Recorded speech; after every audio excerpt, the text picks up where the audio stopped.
Hello everyone and welcome to my little corner.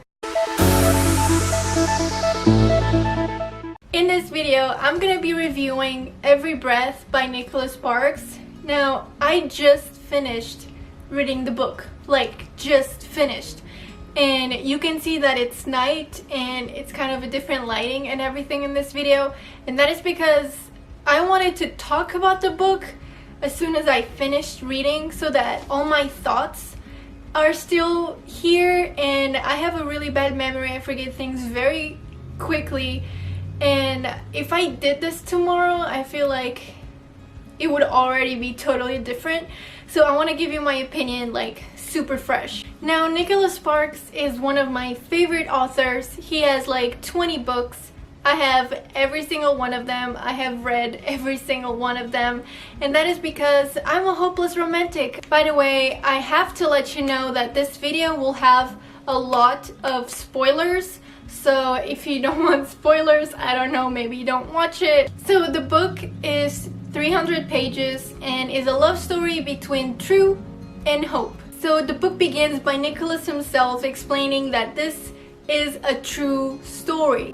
When you actually start reading the story, that's always in the back of your mind, okay, this is actually true. This is a true love story. It's not just some fictional story that Nicholas Sparks created, that it's, even if it's unbelievably true, even if it seems impossible like any other love story, when it's fictional, you'll take it into more consideration and you see it in a different light because it's a true story. And I think this happens to every one of us when we watch a movie and in the very beginning it says based in true life events or based in a true story, and I feel like the whole movie changes immediately as soon as we see that. So it's kind of like the same for this book. The book is 300 pages long and halfway through it, nothing has happened yet. But I feel like that's always a thing for Nicholas Sparks. Most of his books are very slow paced, where the first half of the book is usually super slow and not much going on, and then it hits you in the feels so much in the latter half of the book. So that's what I was expecting, because that's usually how it goes. So I'm just waiting for, that twist. I'm waiting for that moment when it will make the book worth it for me. Even though the first half of the book was boring and nothing happened, I'm waiting for the moment in the book where it makes it worth it. And I feel like that moment never really happened. I just feel like this book had so many opportunities to give us the moment we were waiting for, to give us a twist that we love, and it never happened. So basically they met each other, and even though they went their separate ways, they always loved each other their whole life.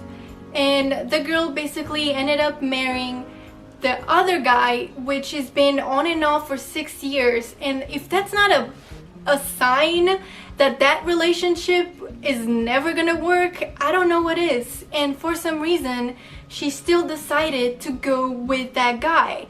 Obviously, that relationship didn't last. They got divorced, and the only reason why she made that decision is because True could not have children, and one of her dreams was to have children of her own. And honestly, in my personal opinion, I don't think that is a good enough reason. She did end up having 2 kids, and that was probably the only good part of her life, because her marriage was bad. They got divorced, so she ended up living, I would say, not a happy life like she would probably would have with True, just because she wanted children. But the question is, was that really worth it, So, but that is, of course, I have my opinion on kids and stuff that is different for everybody.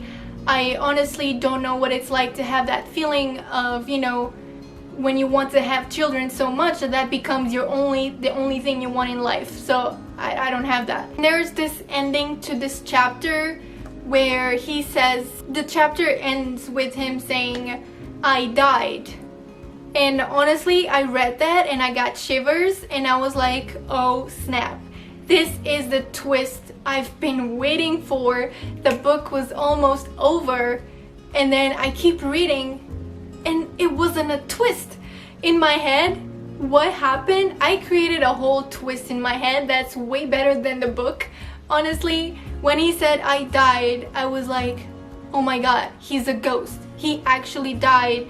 But because she loves him so much and because she was waiting for him and she longed for it so much that he actually appeared in a spirit, or maybe it was all in her head or something like that. You know, that kind of twist would probably be awesome if it was true. It's kind of like, you know, the power of love or whatever.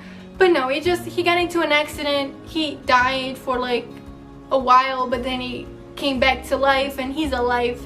It was kind of, you know, not as exciting. I finished the book and basically they fell in love over a few days. They went their separate ways, and then when they're back, and then when they were in their 60s, they reunited, but then she was sick and then she was dying. So, and then the biggest and only twist in this story is that this was actually not a true story.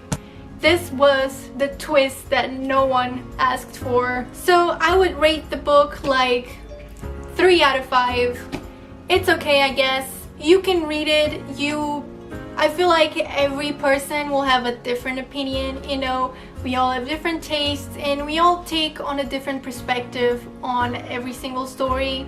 So maybe with your perspective and your life experiences, you will have a totally different point of view in the whole story. So I would still say give it a try and read it for yourself and see what you think about it, even though I totally already ruined it and spoiled it for you. So have you read the book? If you have, please let me know what you think. And yeah, I really hope you enjoyed this video. If you did, please give it a like and make sure to subscribe, because I will see you next time. Bye bye.